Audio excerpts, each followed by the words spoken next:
Cake বানানোর video অনেক অনেক করেছি, কিন্তু ফুল একটা কেক বানানোর ভিডিও কখনো করিনি। এটাই প্রথম।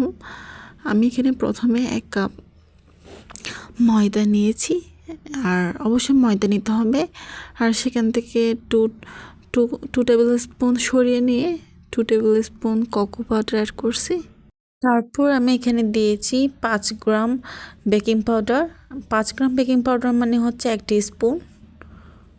আর এগুলো আমি খুব ভালোভাবে মিক্স করে নিয়েছি। তারপর 4টা ডিম নিয়ে ডিমগুলোর কুসুম আলাদা করে ফেলছি। তারপর এটাকে হালকা একটু ফোম করে নিয়ে তারপর 1/2 কাপ সুগার অ্যাড করছি।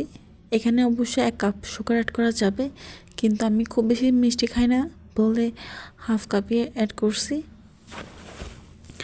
আর এটা আমি খুবই আস্তে আস্তে অ্যাড করছি। এখানে ভিডিওটা ফাস্ট করে দিয়েছি, কিন্তু আমি অ্যাড করার সময় খুবই আস্তে আস্তে অ্যাড করছি।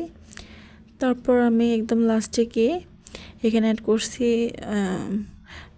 ডিমের হলুদ অংশ। তারপর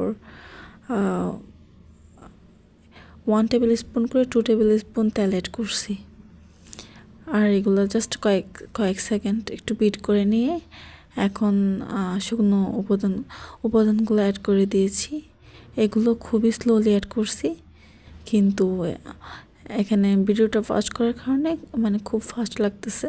তারপর একটা পেপার দিয়ে তার উপর তেল ব্রাশ করে নিয়ে আমি এখন ব্যাটারটা একদম উপর থেকে দিয়ে দিব। তারপর আমি চুলাটা 1 মিনিট প্রিহিট করব, মানে কিছু না দিয়ে জাস্ট এমনিতে বেশি করে জাল দিয়ে প্রিহিট করে নিব, কারণ ঠান্ডা চুলার মধ্যে কেক দেওয়া যাবে না। প্রিহিট করার পর আমি একদম কেকের বাটিটা দিয়ে একদম ছোট করে 25 মিনিটের মধ্যে আমার কেক রেডি।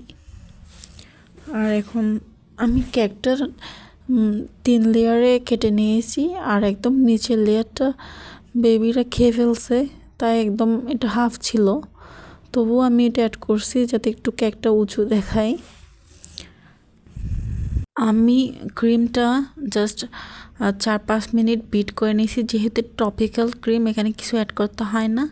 আমি বিট করে নেওয়ার পর এখন আমি প্রতিটা লেয়ারে এখানে আমি দিয়েছি হট চকলেটটা একটু ওভেনে গরম করে নিয়ে আমি পানি ইউজ না করে হট চকলেটের সিরাপটা ইউজ করেছি, যাতে একটু বেশি মজা হয়।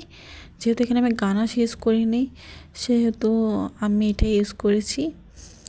আর আমি প্রতিটা লেয়ারে অ্যাড করে দিয়েছি, আর এই কাজটা একটু সময় লাগে। তারপর কিছুক্ষণ সেট হতে দিয়েছি। সেট হতে দিয়ে আমি একটু হালকা ডেকোরেশন করে নিয়েছি, যেহেতু আমার মানে নোজেলগুলো ঠিক নাই, একদম ছোট এগুলো দিয়ে ভালো ডেকোরেশন হয় না। আমার নতুন ভালো নোজেল নিতে হবে। তো আমার ওই ছোট নোজেল দিয়ে যেটুকু করা সম্ভব ওইটুকু হালকা একটু ডেকোরেশন করে নিয়েছি। আর এটার টেস্ট একদম 10/9, একদম অনেক ভালো ছিল, কিন্তু দেখতে খুব একটা সুন্দর ছিল না, মোটামুটি। আর ওরা তো খুব পছন্দ করে খেয়েছে।